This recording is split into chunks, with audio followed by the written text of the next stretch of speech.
Keeping it with the global sell-off issue, then we have another important market voice joining us, Mr. Richard Harris from Port Shelter Investment Management, all the way from Hong Kong, is joining us on the phone line. Morning, Richard. Thanks a lot for joining in. Just give us a sense of what is actually going on in this massive sell-off. In just 2 days, the index has lost about 7%. This is the Dow that I'm talking about, and investors are clearly shifting towards other, they're seeking shelter in other asset classes, they're shifting towards treasury. Do you see that trend continue for some time? Do you see further correction in the markets? And why do you think that it is actually happening? Because we've seen decent amount of resilience come into the economy, and despite that, we're seeing this massive jitteriness and nervousness among investors. Well, I think it's a tantrum really that's occasioned because of worries where interest rates might be going. Essentially, we've had a situation where the interest rates have been relatively low. But really, at the end of the month, we had a slight perfect storm. We had the long bonds starting to go up, which they hadn't gone up for a while, and quite sharply. We had a feeling that inflation might be going up, which was an issue. We also had a new Fed chairman coming in, so people, although they think he's going to do pretty much the same, they're still not too sure. And of course, the biggest thing of all is we had a huge run-up in January, which followed a decent run-up in December, and it's time for the markets to come off. Right, but aren't most of these concerns already factored into the market? I don't think they're really incorporated in the way that it actually seems. Markets know these things are out there, but they don't always discount them fully. And I think the market's looking to have a sell-off. We saw something like 6-7% increase in the US in January. The market is still higher than at the beginning of the year. So we're still ahead of the game there. So it hasn't come off that much. My estimate was that the markets would come off around 12% at about this time of year. It just seemed to be a reasonable level for the energy to be sucked out of the market. And in fact, what I think is that although we're likely to see a period maybe lasting over February, maybe even part of March, of market weakness, that this is really a period of consolidation in what is the continuing bull market.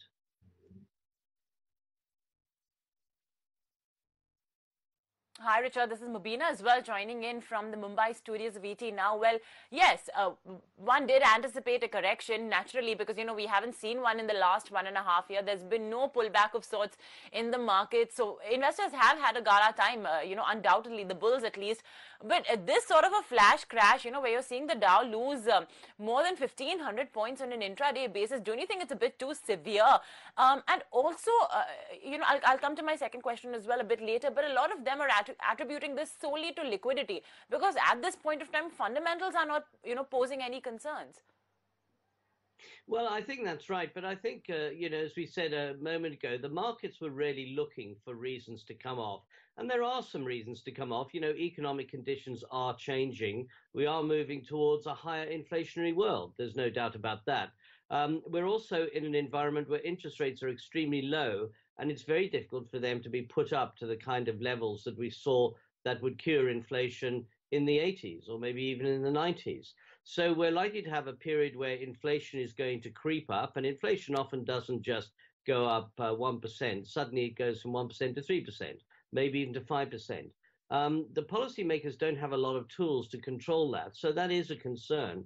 But you're completely right. And the reason why I think that this is a consolidation in a bull market is because the underlying conditions for growth are still very strong.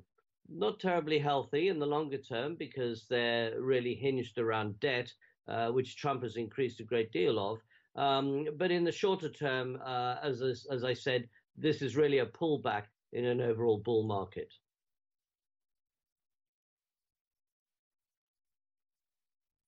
Okay, so no need to yet press the sell button. It's just a pullback in an overall bull market, Richard. So you're not that concerned. I think you're just calling this more of a just a one-off, a flash crash, if I may say so. And yeah, interestingly, you mentioned about the Trump government actually posing concerns in relation to the overall debt situation for the U.S. government. We have seen one shutdown. We may be staring at another one. Do you think that as well is weighing in on market sentiment? Because the first shutdown we didn't see the markets react much, but now perhaps investors are sitting and taking note of that. Well, I think the shutdown probably isn't that too serious. I mean, markets didn't take much notice of it because they know the politicians always sort it out. And if the markets are fragile, then the politicians will sort out the shutdown even quicker. So I don't think that's the problem. I think we really reached a situation, if you imagine a pile of sand and you keep making the pile of sand bigger and bigger by putting sand grains on it, eventually one last sand grain is going to cause a small slip in the sand. And I think we've reached that situation here. I don't think it's the start of anything severe. I don't think it's the prick of a bubble, because I don't think we're in bubble territory yet. But we were getting towards it, and this is a way the market has of just releasing some of the pressure.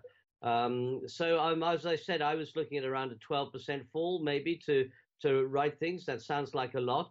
But when you think the market's gone up that level since the beginning of December, then it really doesn't seem to be so much. So in the fullness of time, it'll be to see a pullback. It'll be a consolidation and more of a buying opportunity rather than something that you want to sell into and then hope to buy back later. Talking about buying opportunities, then do you believe this is the right time then to invest in emerging markets? And if yes, then what are some of the markets that you're the most bullish on at this point of time?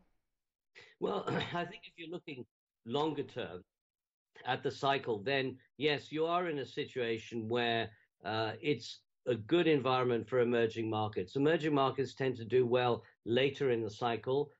So does Europe, because these markets, the economy tends to pick up later on. The currencies tend to do well at this stage of the cycle.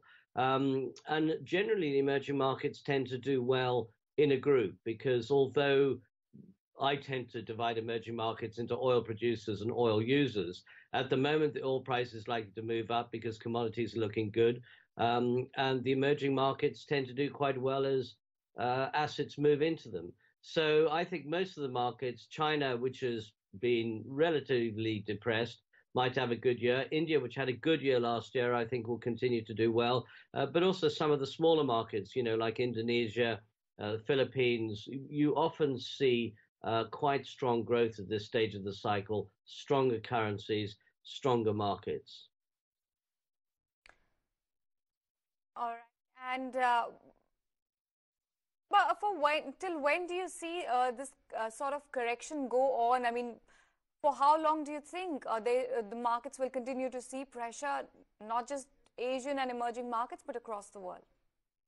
Well, these things always tend to go on a lot longer than people think. And I suspect that we may well see weak markets going through February into March. We like to think that these things are going to be short, that the markets accommodate them, but probably now having built in some volatility into the markets, some kind of uncertainty, we're likely to see the uncertainty continue for probably another 6 weeks or so. That would be what I would imagine. But, as Keynes said, I reserve the right to be wrong, because events can change, things can change. But as matters look at the moment, you're quite right. The economies look fairly healthy. They look fairly strong. It looks as if the market just moved away from fundamentals and wants to come back for a little bit.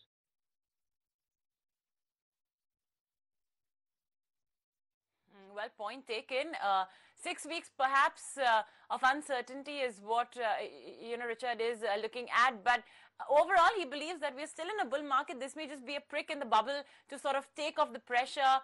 He still does not believe that we are in a bubble. Thanks so much for giving us your perspective then, and, helping our viewers understand that how exactly one should step into trade this morning for the Indian markets.